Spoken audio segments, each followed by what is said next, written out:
Merhaba arkadaşlar, ben Define Kralı. Arkadaşlar, Mersin Tarsus'ta gizemli kazı diye bir kazı oldu. 7 definecinin ve aralarına bir polisin girdiği bir kazı oldu. Ve bu kazı alanına CHP milletvekilini dahi sokmadı. MİT gölgesi altında iktidar bu kazıyı gerçekleştirdi. Şimdi içeri gireceğim. Kazı önce bir evin içerisinden başladı. Mersin Tarsus'ta.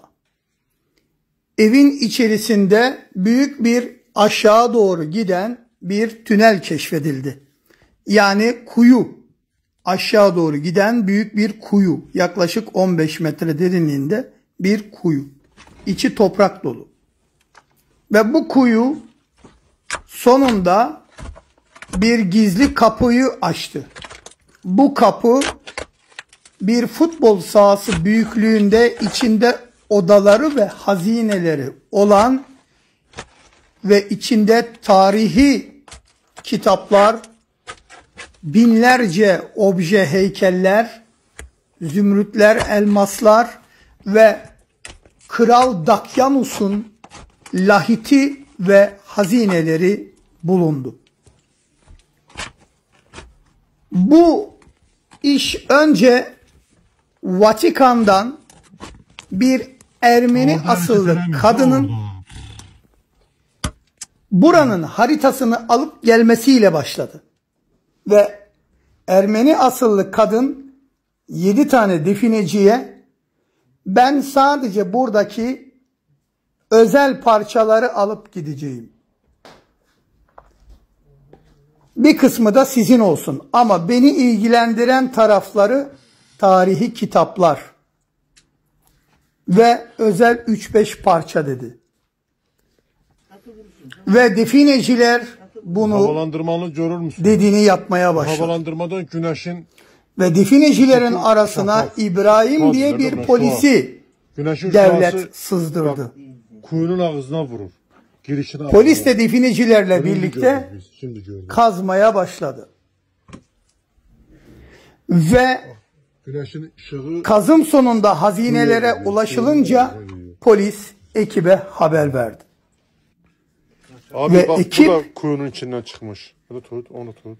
Baskın yaptı. Ve daha sonra onun ağzına, İbrahim adındaki bu polis orada bulunan hazineleri kayıt altına almaya başlayınca işte Kral Dakyanus'un lahiti bulundu, şu bulundu, bu bulundu diye kayıt altına almaya başlayınca o tarafı kıbla. Buna komiseri ve 1-2 polis kızdı. Ve sonuç bu polisin öldürülmesiyle sonuçlandı. Kim tarafından? Kendi komiseri tarafından. Ve daha sonra MİT iktidar eşliğinde burayı 6 ay boyunca çeşitli kazılar falan filan Inter Milanlar geliştirdi. Yani ne geldi ne gitti, sadece uzaktan kamyonların fotoğraflarını çekti halk pencereden gizli gizli. Drone bile uçurmak yasaktı. Uzun namlulu silahlarla korunuyordu. CHP milletvekili Aytuğ Atıcı'yı kazı bölgesine almadılar. Oradan ne görmesini istemediler. Aytuğ Atıcı'nın ne görmesini istemediler. Çeşitli rivayetlere göre orada Hazreti İsa'nın özel eşyaları, Hazreti İsa'nın hayatını anlatan İncil'ler, bugün Hristiyanlık tarihini değiştirecek, Yahudilik tarihini değiştirecek, ayetleri değiştirecek, yanıltılmış ayetlerin gerçek orijinal olan kitapları oda dolusu olduğu söyleniyor. Bir gün mutlaka bunlar cesur biri tarafından gün yüzüne çıkacaktır. Ne oldu kendi? Ahit sandığının buradan bulunduğu söyleniyor. Ve siyasi amaçlı ticaret için kullanıldığı iddialar arasında ahit sandığı. ve bilmediğimiz daha ne parçalar. Burada öyle hazineler çıktı ki uzun namlulu silahlarla burayı koruma gereği duydular. Dünya tarihinde bir ilk. Bu arada birazdan göreceğiniz Tevrat'ı ben gün yüzüne çıkartarak aslında İsrail'in tarihini değiştiriyorum. Çünkü bu Tevrat'ta İsrail'in tarihini değiştirecek simgeler var. Daha önce İsraillerin bile bilmediği atalarının yaptığı objeler ve simgeler var. Gerçek ayetler var.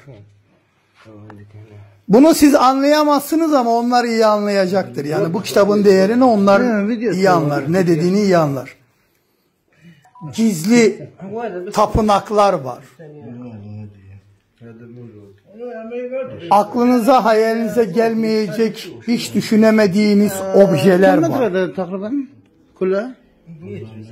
Peygamberlik adı altında kitaplar var. Ne lazım, gis lazım. Çeşit bol. Çünkü neden? Çünkü oraya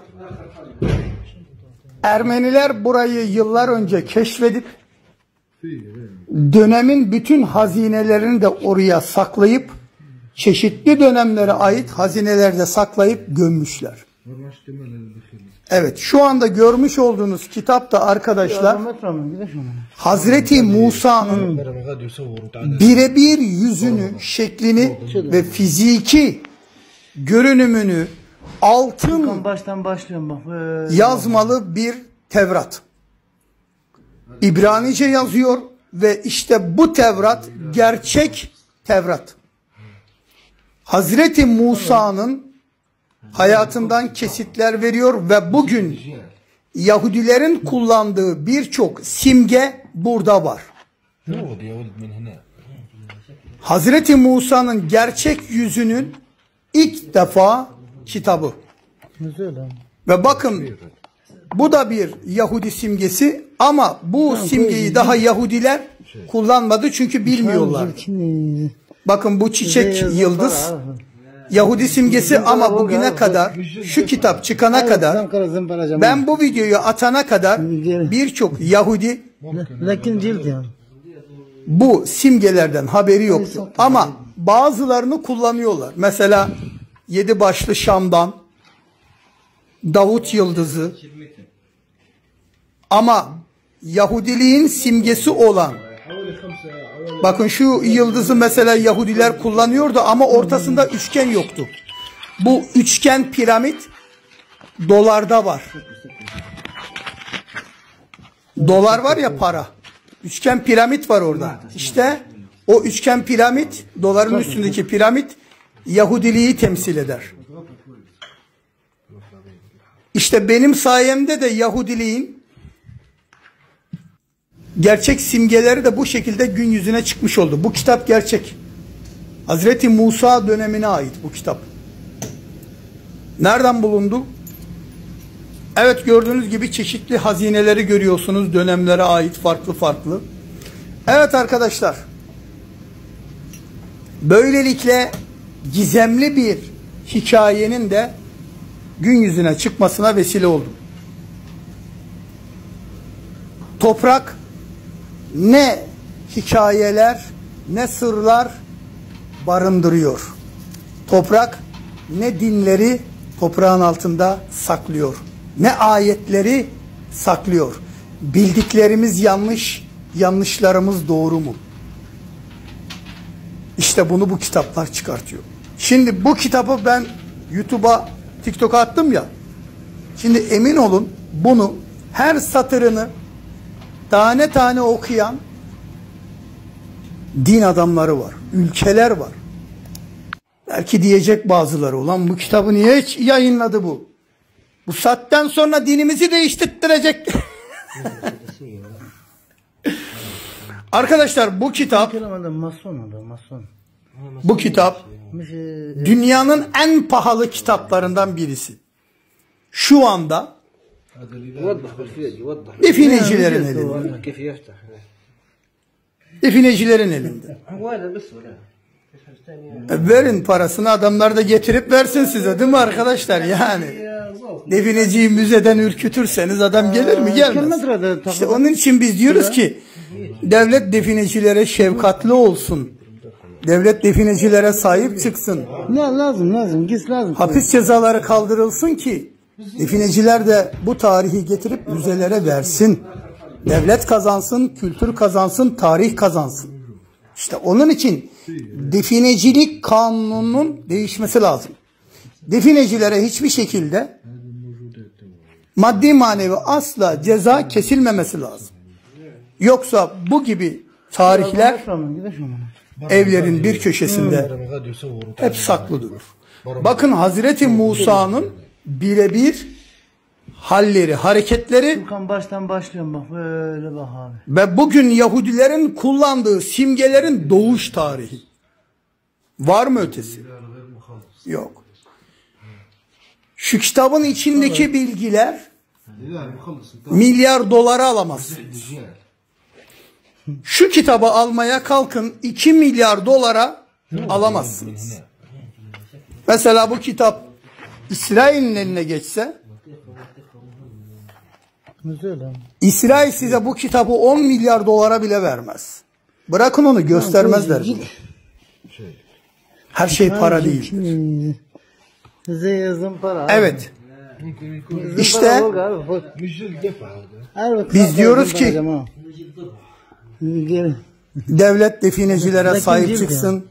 Defineci bir müzeye tarihi eser götürdüğü zaman definecinin parasını versinler. Definecilere yok hapis cezası, yok şu yok bu, bunlardan vazgeçin. Definecileri ürküttükçe, korkuttukça tarih kaybeder, kültür kaybeder, insanlar kaybeder. Gelişmiş ülkelerde define serbesttir, serbest olmalıdır. Devlet vatandaş el ele vermeli, kültürünü yükseltmelidir. Bakın nerede geri kalmış 5. dünya ülkeleri var. Define kazmak yasak. Bir ülkenin gelişip gelişmediğini nasıl anlarsınız biliyor musunuz? Evet arkadaşlar. Define kanununa bakın. O ülkede define kazmak yasaksa o ülkeden bir cacık olmaz. İsterse uzaya füze göndersin.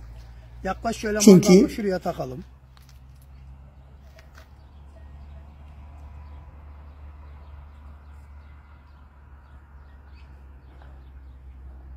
Evet, bu mandalı elektrikçilerden alabiliyorsunuz arkadaşlar. Bir adet pil var. İsteyen 2-3 tane daha pil koyabilir. Evet, bakalım kemiğe ne yapacak pil? Evet, kemiğe kokladı ama çarpı yapıp kilitlenmedi. Bakın.